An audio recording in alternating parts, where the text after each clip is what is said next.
acara maulid Nabi itu sarana apa ritual? Ritual kan? Itu bukan sarana, itu ritual.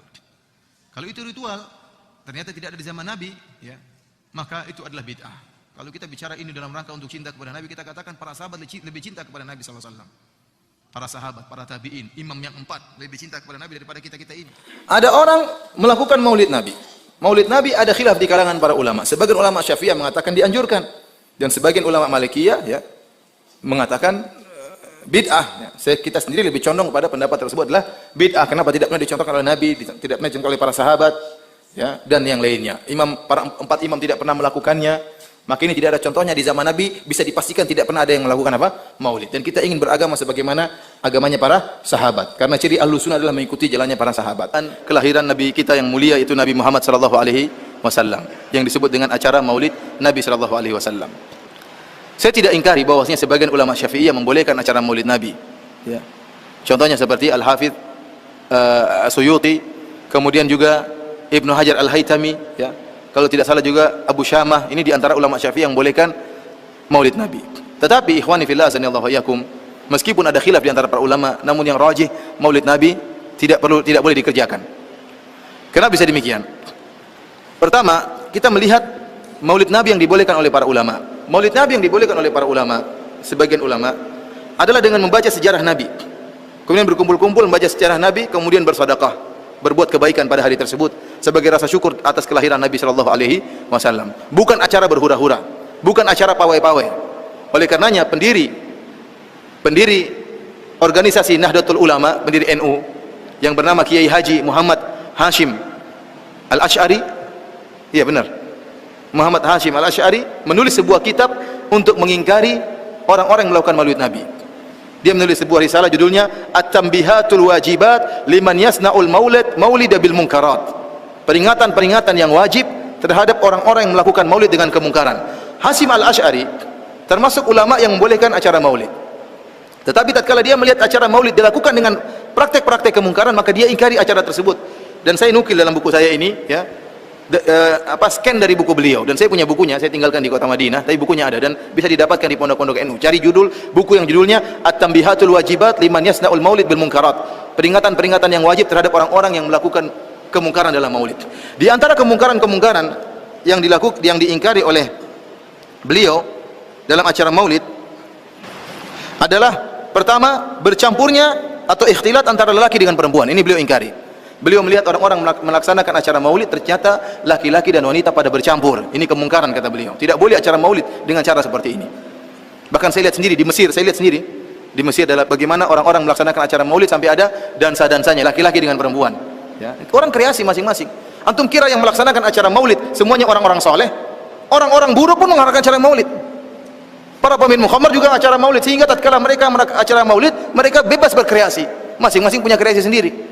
Kalau yang melaksanakan orang-orang soleh masih mending, mungkin cuma pengajian, kemudian makan-makan selesai. Tapi kalau yang melaksanakan orang-orang nggak tahu agama, akhirnya tadi ada percampuran laki-laki perempuan, kemudian adanya joget-jogetan, menari antara laki-laki dengan wanita. Ini tidak benar. Yang kedua yang diingkari oleh beliau, oleh Kiai Haji Hashim Asy'ari, adanya strik ini semacam sandiwara. Jadi acara maulid dibuat dengan acara sandiwara. Ini bukan pentas seni. Acara maulid bukan pentas seni, ya ikhwan. Acara maulid kalau yang dibolehkan oleh para ulama untuk mengenang nikmat yang Allah berikan dengan dilahirkannya Nabi sallallahu alaihi wasallam, bukan pentas seni. Sekarang kita lihat, subhanallah, saya kemarin ke Serang, ke Anyar, lihat orang-orang bikin acara maulid sambil membuat patung kalajengking, patung kuda, kemudian pawai, kemudian mobil ditempel dengan uang dolar. Saya bilang, apa hubungannya? Apa dengan buat patung-patung ini menambah iman? Justru ada ijma ulama, tidak boleh membuat patung-patung makhluk yang bernyawa, tidak boleh. Ini malah dipakai buat acara maulid. Kenapa? Yang melakukan orang-orang nggak ngerti, tidak tahu syariat.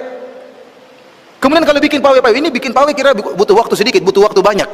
Perlu begadang, kemudian mungkin desainnya, kemudian beli ininya, kertasnya butuh biaya, bikin macam-macam. Akhirnya jadilah patung kuda atau patung apa, patung kalajengking macam-macam. Ya. Terus bikin patung seperti apakah menambah iman? Iman jadi tinggi gara-gara bikin patung-patung tersebut atau menambah dosa? Akhirnya apa? Acara maulid ramai-ramai, acara sholat zuhur hilang orang semua. Tidak ada yang sholat zuhur berjamaah. Ini diingkari oleh siapa? Pendiri NU. Di antara perkara yang diingkari dalam acara maulid adalah alat-alat musik seperti seruling dan yang lainnya. Hanyalah yang dibolehkan adalah rebana. Jadi Hasim Asy'ari mengatakan, kalau acara maulid, karena ini adalah perayaan, kata dia, boleh tapi rebana saja. Lebih dari rebana enggak boleh. Ya, dan ini dalam syariat juga disebutkan. Ulama 4 mazhab bersepakat bahwasanya alat musik hukumnya haram. Yang diperbolehkan hanyalah rebana, itu pun dalam acara-acara perayaan seperti Idul Fitri, Idul Adha dan walimah. Oleh karenanya Hasim Asy'ari mengatakan demikian juga maulid boleh pakai rebana. Lebih dari itu tidak boleh, seperti seluring. Assalamualaikum warahmatullahi wabarakatuh. Dalam pertemuan kali ini kita akan membahas seputar maulid dari pendapat ulama-ulama Syafi'iyah. Telah disebutkan dalam kitab Al-Azkar, yaitu telah mengenas oleh Syekh Imam Abu Muhammad bin Abdissalam rahimahullah ta'ala dalam kitabnya Al-Qawaid, bahwa sesungguh bid'ah itu terbagi 5 pembagian, yaitu adakala hukumnya yaitu wajib ataupun haram ataupun makruh ataupun mustahabah ataupun mubah. Langsung saja ke bawah, yaitu hasil wal hasilu annal bid'al hasanah. Hasil kesimpulannya adalah yang bahwa bid'ah hasanah itu ittifaq para ulama di atas sunatnya bid'ah hasanah. Sedangkan bid'ah hasanah yaitu sesuatu perkara yang sesuai dengan sesuatu yang telah lalu di atas, yaitu sesuai dengan Al-Quran maupun hadis, dan tidak lazim orang yang memperbuatnya oleh mahzur syar'i. Sebagian daripada bid'ah hasanah yaitu hukumnya fardu kifayah, seperti menyusun ilmu-ilmu, mengarang kitab-kitab tentang ilmu syar'i, maka ini bid'ah yang fardu kifayah.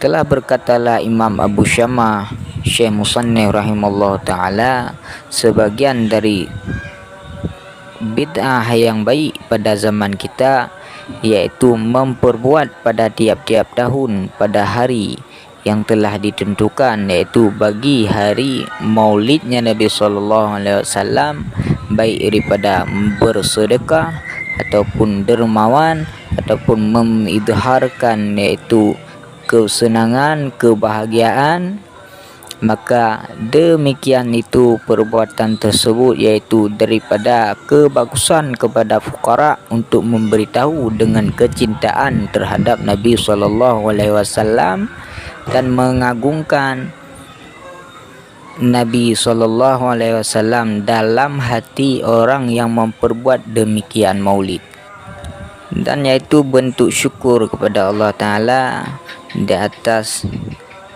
terjadinya yaitu wujudnya Rasulullah SAW yang diutuskan sebagai rahmatan lil alamin.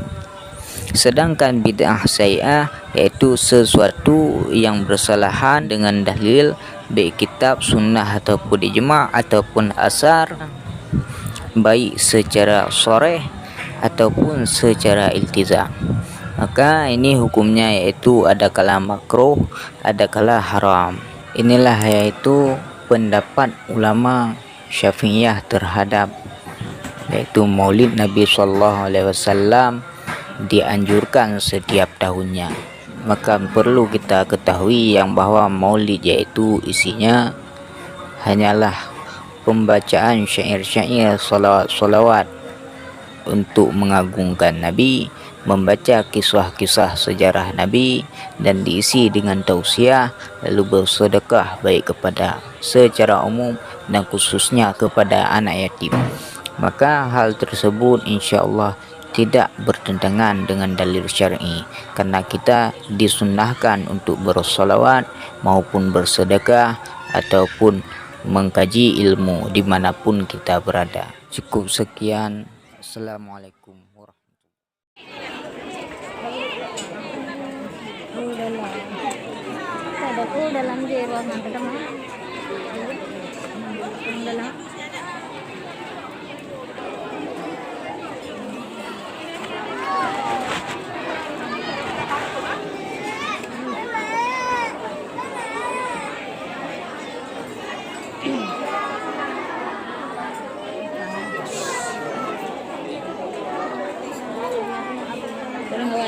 jebu gede. Berarti mana? Kasihan juga. Mana rame no.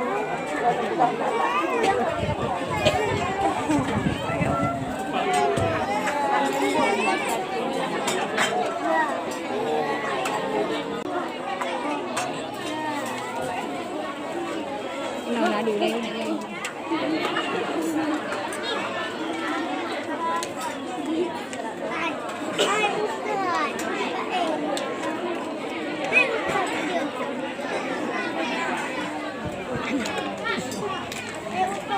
Duh, dia nak apa?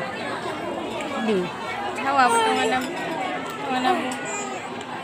dia nak apa? Iya. Kami Ya Allah. Boleh. Kagak bisa. Masuk eh. Duduk ini nak tak.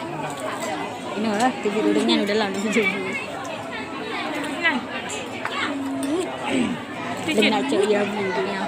Dia pada salah kapak lem cek. Duduk long. Duduk long. Cek. Sudah senang dah cek ya bu. Ada yang merah, yang putih.